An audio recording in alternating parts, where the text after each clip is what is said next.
Hello friends, welcome to Rupa bites simple food big taste. ఎండాకాలం వచ్చిందంటే మన తెలుగు ఇంట్లో తప్పకుండా చేసే సాంప్రదాయ వంటల్లో వరిపిండి వడియాలు ఒకటి.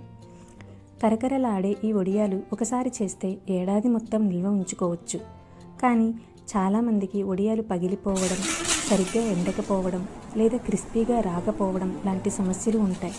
అందుకే ఈరోజు నేను మీతో చాలా ఈజీగా కొలతలతో ఎలాంటి తప్పులు లేకుండా పర్ఫెక్ట్ వరిపిండి వడియాలు ఎలా చేయాలో చూపించబోతున్నాను. ఈ చిన్న చిన్న టిప్స్ ఫాలో అయితే మీ వడియాలు కూడా మార్కెట్లో దొరికే వాటికంటే ఇంకా బాగుంటాయి. మరి ఆలస్యం చేయకుండా మన అమ్మమ్మల కాలం నాటి ఈ రుచికరమైన వరిపిండి వడియాల రెసిపీని స్టార్ట్ చేద్దాం. వీడియోను చివరి వరకు చూడండి. ప్రతి స్టెప్ చాలా ముఖ్యమైనది, ఎక్కడ స్కిప్ చేయకండి. ముందు వరిపిండి వడియాలకి పచ్చిమిరపకాయలు ఒక 20లా తీసుకున్నాం. నువ్వులు, సగ్గుబియ్యం. ఇప్పుడు ఒక పెద్ద గ్లాస్ సైజు తీసుకొని అందులో ఫుల్గా వరిపిండి వేసుకున్నాను. ఇదే కొలత. ఆ లోటాతోనే నేను మొత్తం వాటరు వరిపిండి కొలుచుకున్నా. ఈ వరిపిండి కలుపుకోవడానికి అందులో 2 లోటాలు వాటర్ వేసుకున్నా. ఆ వాటర్ వేసుకున్న తర్వాత ఎక్కడ చిన్న చిన్న ఉండలు లేకుండా నీట్గా పేస్ట్ లాగా కలుపుకుంటూ ఉండాలి. చూడండి, స్మూత్ టెక్స్చర్ వచ్చింది. ఇప్పుడు స్టవ్ ఆన్ చేసుకొని పెద్దగా ఒక తపాలా లాంటిది పెట్టుకొని అందులో ఇంతకుముందు ఏ లోటా తీసుకున్నానో దాంతో 3 గ్లాసులు వాటర్ వేసుకున్నాను. అందులో సరిపడినంత సాల్ట్ కూడా వేసుకుంటున్నాను. బాగా మరిగేలోపు పచ్చిమిరపకాయలు మిక్సీ పట్టుకున్నా. ఆ మిక్సీ పట్టుకున్న పచ్చిమిరపకాయల పేస్ట్ కూడా ఈ మరిగే వాటర్లో వేసుకొని మరిగించుకుంటున్నాను. ఆ మాత్రం పేస్ట్లా అయితే సరిపోతుంది. ఇప్పుడు నువ్వులను నీట్గా కడిగి పెట్టుకొని ఆ నువ్వుల్ని కూడా ఈ మరిగే నీటిలో వేసుకొని నువ్వులను కూడా మరగనివ్వాలి. ఈ నువ్వుల్లో కొంచెం డస్ట్ ఉంటుంది కాబట్టి క్లీన్ చేసుకొని వేసుకోవాలి.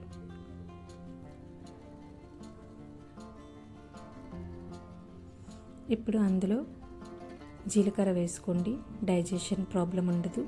నెక్స్ట్ కొంచెం వంట సోడా కూడా వేసుకోండి. అలా అయితే కొంచెం క్రిస్పీగా వచ్చి స్మూత్గా ఉంటాయి వడియాలు మనం తింటున్నప్పుడు.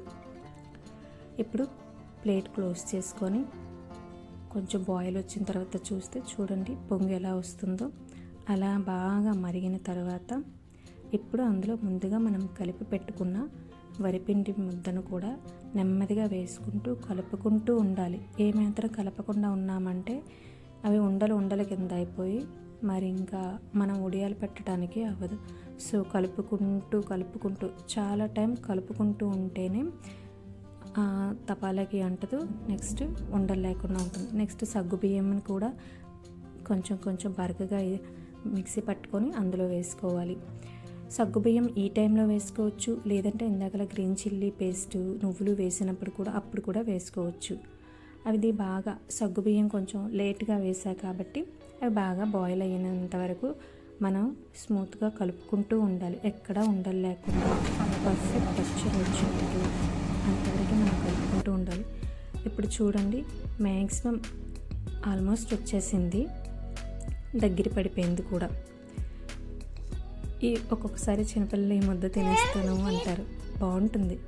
సో ఇప్పుడు ఒక తడి క్లాత్ని తీసుకుని ఒక చీర తీసుకొని దాన్ని బాగా తడిపి పెట్టుకొని మేడ మీద తీసుకెళ్ళి ఆరేసుకుని దాంట్లో మనం ముందుగా కలిపి పెట్టుకున్న వరిపిండి ముద్దను చిన్న చిన్న స్పూన్స్తో కొంచెం తీసుకుంటూ కిందన అప్పడాలు అంటే రౌండ్గా పెట్టుకోవచ్చు, లేదంటే ఇలా అప్పడాల సైజులో రౌండ్గా తిప్పుకుంటూ పెట్టుకోవచ్చు. మన ఇష్టం, మనకి ఎలా నచ్చితే అలా వరిపిండి వడియాలు మనం పెట్టుకోవచ్చు. ఇలా ఒక్కొక్కటి నీట్గా పెట్టుకోవాలి.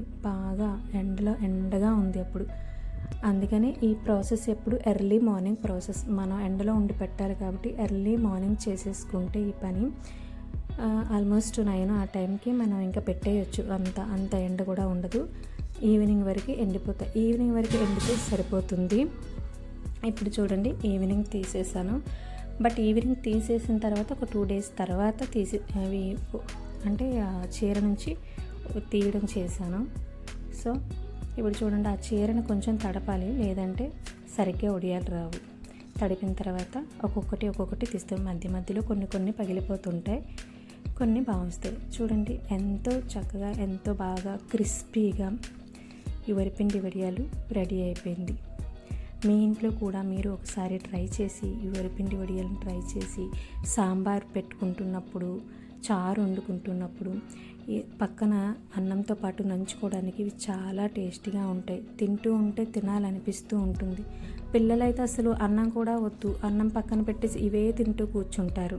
సో ఒకసారి మీరు కూడా ట్రై చేసి ఎలా వచ్చిందో కమెంట్స్లో నాకు తెలియచేయండి. ఈ వీడియో మీకు నచ్చినట్లయితే ఇంకా చూడండి, మీకు ఆ సౌండ్ కూడా వినిపిస్తున్నాను. అది క్రిస్పీ సౌండ్ ఎంత క్రిస్పీగా వచ్చాయన్నది. సో మీరు కూడా ఒకసారి తప్పకుండా ట్రై చేయండి. ఈ వీడియో మీకు చాలా యూజ్ అవుతుంది. మీరు కూడా ఈ వీడియో చూసి ట్రై చేయండి. నచ్చినట్లయితే లైక్, షేర్, రూపా బైట్స్ని సబ్స్క్రైబ్ చేయడం మర్చిపోకండి.